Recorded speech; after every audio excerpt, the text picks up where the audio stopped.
Okay, so he's talking about like demand and stuff. So what he talked about is the demand is like the whole thing of demand is like as price goes down, then there's more demand for it. And if price goes up, there's less demand for it. And like what causes this is like a law of demand. That's like what I just said. And then substitution or what I just said if is basically income effect. Like you have more buying power. If I get a raise on my job, if I have $15 minimum wage, then I'll buy more milk. That was just the example he used. He's gonna buy more milk because he has more buying power, or if the price of milk goes down. And then another thing that causes demand, like not that causes demand, but like I don't know, it's hard to explain. But the thing that is substitution effect, that's like one thing is that like uh is like substitutes. So like if almond milk gets more expensive, then people will buy like normal milk. But if normal milk gets more expensive, then people will buy almond milk. So the demand for almond milk will be greater, will raise if normal milk gets more expensive. And then also diminishing marginal utility.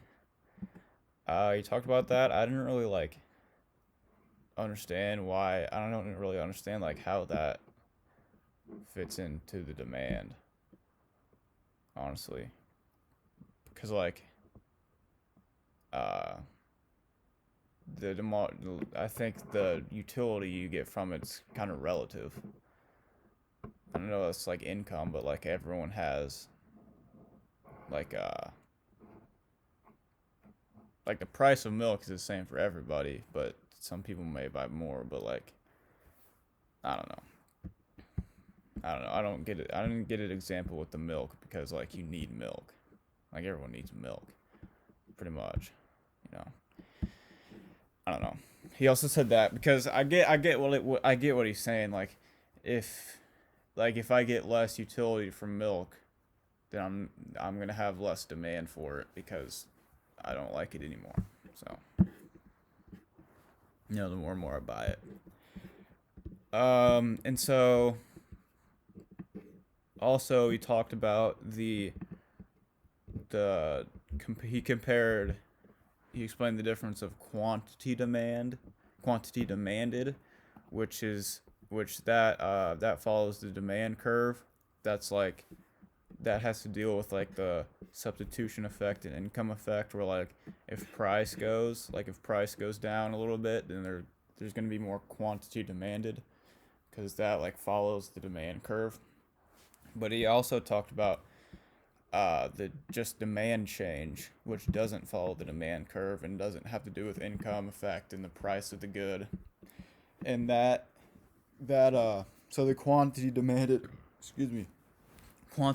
varies with the price of the good, but the demand change varies with the five shifters of demand, which you talked about, and those are preferences of like the customer,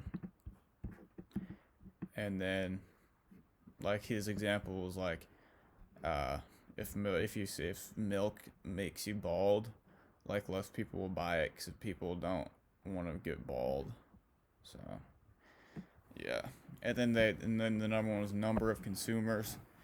Uh, like that's kind of with the internet. That's kind of like I don't know. When I think of that, I think of like physical, like go to the store and buy it. But that's like if you have more people trying to buy it, that makes you know, less product for everybody. So there's a higher demand for it. Then price of related goods.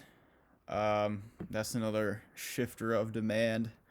Um, you know, if Xbox if the new Xbox was $1,000, but the PS4 was only $200, and everyone would get the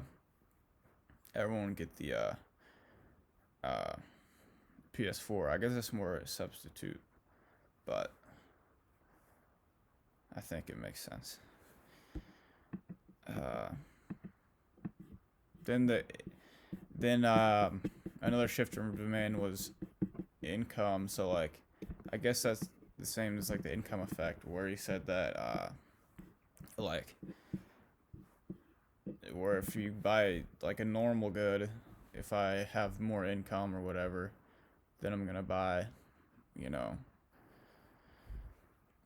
really nice. Like I'm gonna buy like a name brand car or whatever. But if I don't have it, I'm just gonna buy like a 2006 Dodge Stratus or 2004 or whatever. I don't know. Buy an inferior good. I don't know. And then the last shifter of demand is expectation. And that's like buy low, sell high kind of thing. Like, if I think, like, if I think, if I think, like, if I think,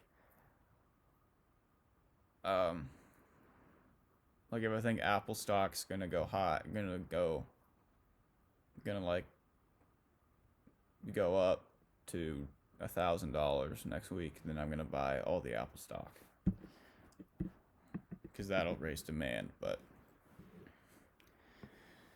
yeah, but expectation is also like, I can see that being relative, because if everyone had the same expectation, then,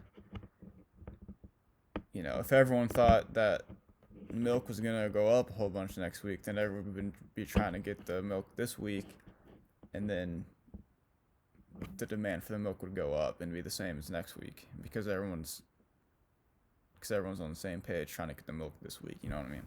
So,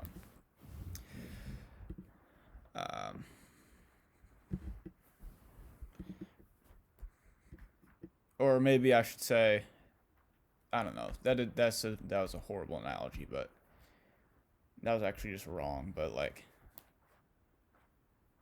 if you think milk, his example was, if you think milk's gonna go up in price, then people are gonna buy more milk.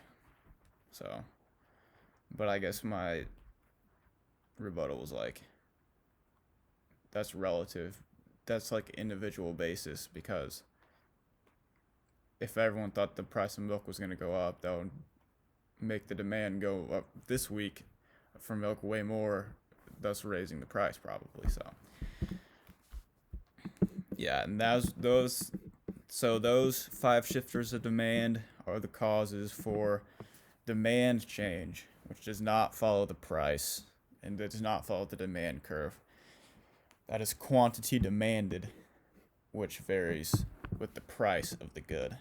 So that's pretty much the main points of this video. I think I got them.